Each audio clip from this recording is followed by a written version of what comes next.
The past year, state and federal lawmakers have touted laws like the CHIPS Act and Inflation Reduction Act as ways to boost our country's economy by increasing jobs. But a New York Times opinion piece argues that laws meant to create jobs can be destructive for our cities. UT Austin's LBJ Urban Lab Director Steven Pedigo co-wrote that article and joins us this afternoon. Thank you so much for being with us.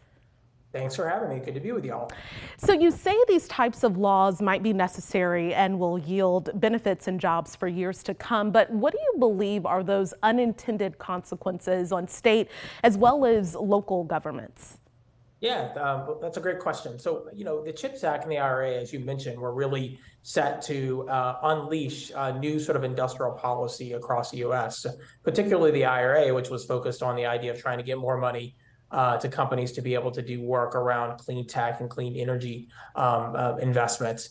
But what's interesting about the legislation, the federal legislation, is that it actually requires a match of local and state incentives. And so my colleague Nate Jensen and I as we wrote in the New York Times, one of the things that's a challenge here is actually is to remove the state and local incentive match, because what it's doing is essentially creating a race to the bottom. What you're seeing is, companies essentially pinning locations and jurisdictions against each other in a sense to almost try to get the best bid out of this the tax incentive package. So removing that local match is super important. In fact, one of the things that the reason that we want to do this is that on average, these types of incentives, if not matched and if not thought about in a way, can have a significant impact on economies, costing about $95 billion over the course of a year.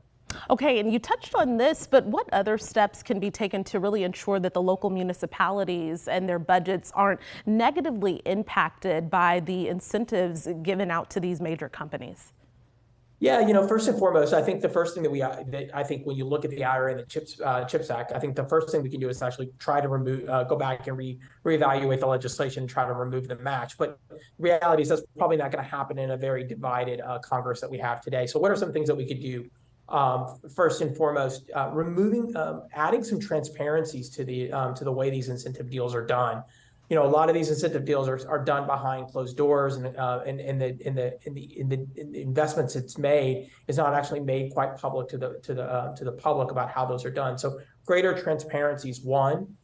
Two is the idea of thinking about how we provide some caps on these incentives. Capping some of the local and state incentive dollar expenses on those. And that really prohibits us to have sort of these crazy sort of runaway trains types of investments. But thirdly, I think the most important thing is that when we make these economic development incentive investments, there's no opportunity for community engagement around the investments and what these investments would mean for communities. And so one of the things that we should be thinking about is how do we engage community members, residents, city officials, local policy members as well, to think about what the impact of these types of developments will be in their local communities. And in your article, you touched on some other solutions. Some cities and states have reformed their policies when it comes to paying those incentives. What are they doing? What does that process look like, and how has that helped them?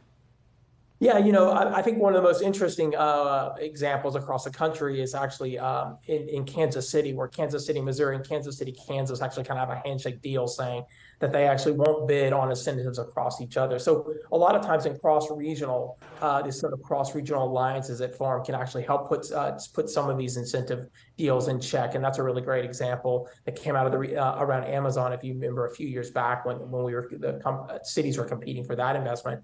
But I think the biggest thing that we can do is actually, and what successful places have done, is just putting some community service agreements in place. And what I mean by that is think about it as a contract.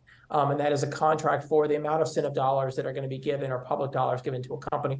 Let's hold those companies accountable for the types of jobs that are going to be created, quality jobs, what particular jobs, particular wages, and over time measure those investments. And if we aren't meeting those thresholds and milestones, go back and really reevaluate the deal to make sure that the public is actually getting the best bang for its public dollars and best investments as well.